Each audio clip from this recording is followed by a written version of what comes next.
હવે અમે લોકો એક નાટક કરવા જઈ રહ્યા છે જે બધા લોકોએ સારી રીતે જોવાનું છે અને સમજવાનું છે, કેમ કે તમે લોકોને એનાથી કંઈક શીખ મળશે. તો ચાલુ કરીએ એ નાટક.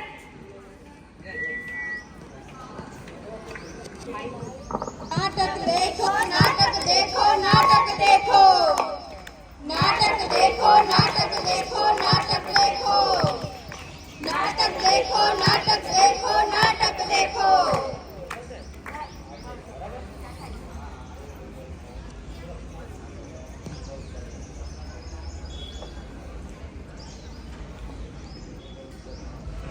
अरे भाई ये नाटक नाटक क्या लगा रखा है? जब से आए हो तब से नाटक देखो नाटक देखो. अरे दीदी ये नाटक नहीं महानाटक है. हाँ महानाटक है. नाटक देखो नाटक देखो नाटक देखो नाटक देखो नाटक देखो नाटक देखो.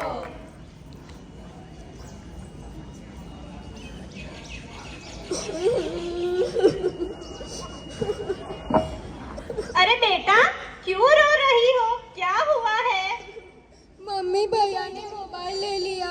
अरे अभी तो तुम छोटी हो, मोबाइल का क्या करोगी? नहीं मुझे मोबाइल चाहिए, मुझे मोबाइल चाहिए. ये लो मोबाइल, अब चुप हो जाओ. तो देखा बच्चों किस प्रकार से ये छोटे छोटे बच्चे मोबाइल के लिए रो रहे हैं और अपने मम्मी पापा को मोबाइल देने के लिए मजबूर कर रहे हैं. हाँ मजबूर कर रहे हैं. नाटक देखो नाटक देखो नाटक देखो नाटक देखो नाटक देखो नाटक देखो.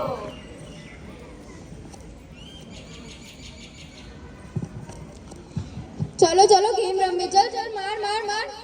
अरे रिवाइज दे रिवाइज दे.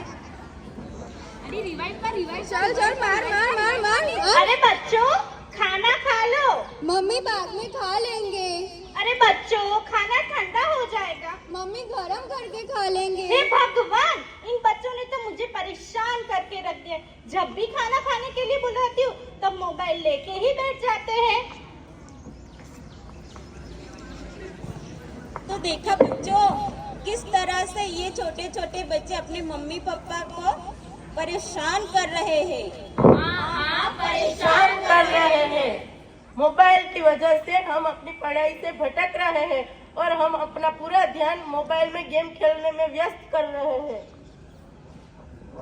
मोबाइल से हमारे स्वभाव में चिड़चिड़ापन आ रहा है, जिससे हम अपने माता पिता से लड़ते झगड़ते रहते हैं.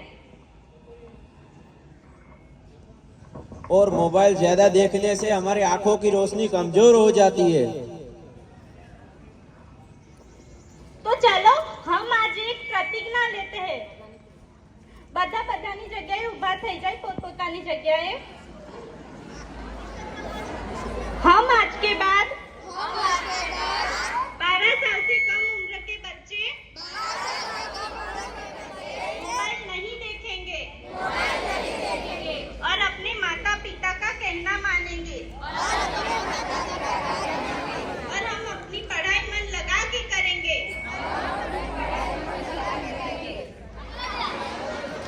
तो मजा पड़ी बधाने?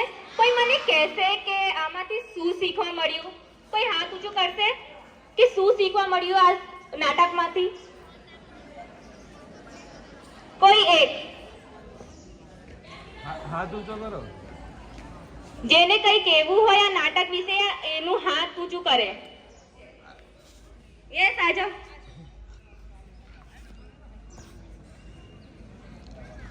બધા તાળી પાડજો. હા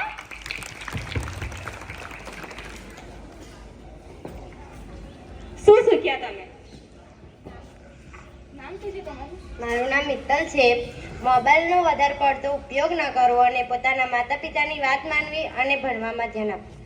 ખૂબ સરસ ખૂબ સરસ. તાળી પાડજો બધા એની માટે. હા ચાલો હવે એક બીજું નાટક પણ અમે કરવા જઈ રહ્યા છે, જેમાં છે ને તમારા લોકોને એક સારી રીતે જોવાનું છે અને પછી ફરીથી હું ક્વેશ્ચન પૂછવાની છું જો અને સમજવાનું છે કે શું છે આ નાટકમાંથી શું શીખવા મળવાનો છે. ઓકે ચાલુ કરીએ?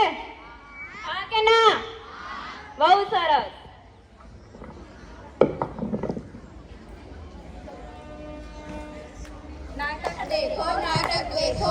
नाटक देखो नाटक देखो नाटक देखो नाटक देखो।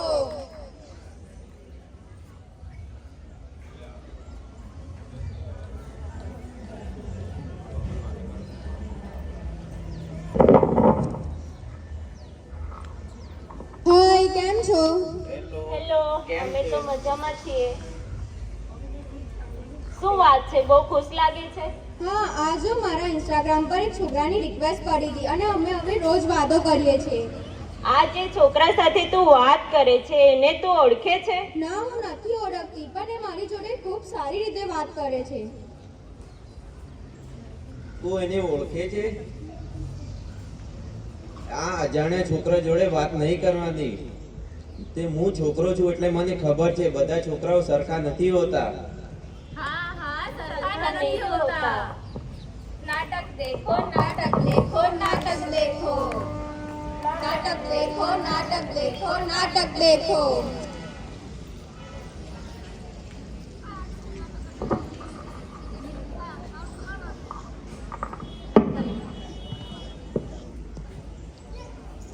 जो જો જો આ છોકરીને આખો દિવસ ફોનમાં લાગેલી રહે છે. લાગે ખબર નહીં કોની જોડે વાતો કરે છે. લાગે છે પેલા છોકરા જોડે જ વાતો કરતી હશે.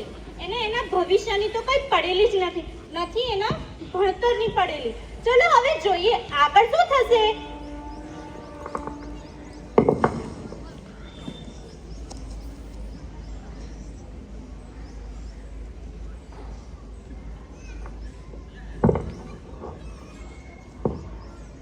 કોની જોડે વાત કરે છે આ? કોણ છે આ? મમ્મી, આ છોકરો મને ગમે છે, મારે એની સાથે લગ્ન કરવા છે. બેટા તું હજી નાની છે, તારે લગ્ન કેમ કરવાનું છે? તારે ભણવાનું છે, તારી નોકરી કરવાની છે. મમ્મી, આ છોકરો મને ગમે છે, મને સારી રીતે રાખશે અને મને નોકરી બી કરવા દેશે. બેટા ભલે એ કહે છે કે તને નોકરી કરવા દેશે લગ્ન પછી, પણ ના કરવા દીધી તો અને તને સારી રીતે ના રાખી તો એટલે તારું લગ્ન નહીં થાય.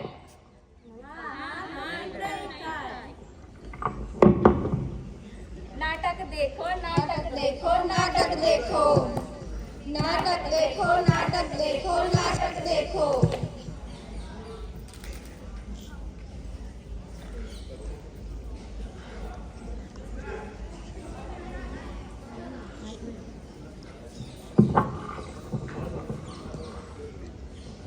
હાય કેમ છે? હા, હું મજામાં છું. તું પેલા દિવસે પેલા છોકરાની વાત કરતી તું એના જોડે વાત કરે છે? હા, હું એની સાથે વાત કરું છું. તું એને ઓળખતી નથી. તે સારો છોકરો નથી. તેના લગ્ન થઈ ગયા છે, તને ખબર છે? હે, શું એના લગ્ન થઈ ગયા છે? મને તો એને આ વાત કહી જ નથી. જો આ ફોટો જો, એનો એક છોકરો પણ છે. હે, એનો એક છોકરો બી છે? હે ભગવાન, હવે હું શું કરીશ? મારા મમ્મીને પણ મેં એ છોકરા માટે લગ્ન કરવાનું હતું, એની જોડે બી મેં ઝઘડો કર્યો. હવે હું બંને સાઈડથી ફસાઈ ગઈ છું. મને નથી ખબર પડતી હવે હું શું કરું. હવે મારે મરી જવું છે.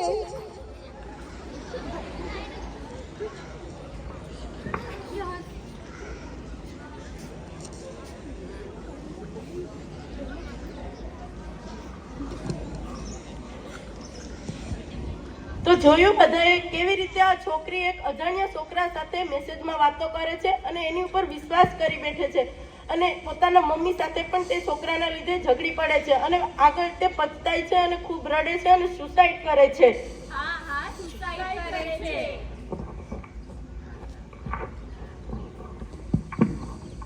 તો મજા પડી? સારું, તો કોઈ કહેશે કે શું શીખ્યા આમાંથી? વેરી ગુડ, આ જાઓ. તાળી મારજો હોય.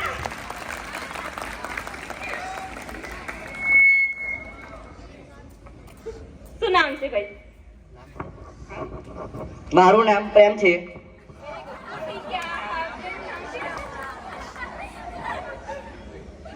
આખું નાટક જોયા પછી મને એટલી જ ખબર પડી કે ગમે તેવી પરિસ્થિતિ હોય સુસાઇડ ના કરવું જોઈએ અને પોતાનું અને પોતાના ઘરના સભ્યોનું ધ્યાનમાં રાખીને આગળ વધવું જોઈએ.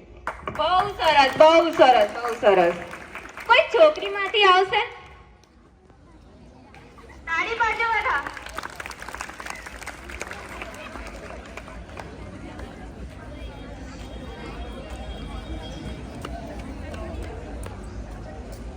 શું નામ છે? મારું નામ દિવ્યા સોલંકી છે. મને આ નાટક પરથી એવી ખબર પડી કે કોઈના પર આંધળો વિશ્વાસ કરવો ન જોઈએ. બહુ સરસ, વેરી ગુડ, વેરી ગુડ. એટલે મેન જે હતું એ શીખી ગઈ છોકરી. જો હવે જે અમે શીખ્યા છે આ નાટકમાંથી, એ શું શીખ્યા છે એ તો પેલી છોકરીએ બહુ સરસ કીધું કે કોઈ પર પણ છે ને આંધળો વિશ્વાસ નહીં કરવાનો. છોકરી હોય કે છોકરો હોય, કોઈના પર આંધળો વિશ્વાસ નહીં કરવાનું. કરવાનું કે નહીં? બહુ સરસ, બહુ સરસ. એટલે જો જેમ આ છોકરીએ શું કર્યું, ઇન્સ્ટાગ્રામ પર કોઈનો રિક્વેસ્ટ આવે છે, એને ફોલો કરી લે છે, એને ઓળખતી પણ નથી. જેમ કે આજનું એ જ મેઇન પ્રોબ્લેમ છે.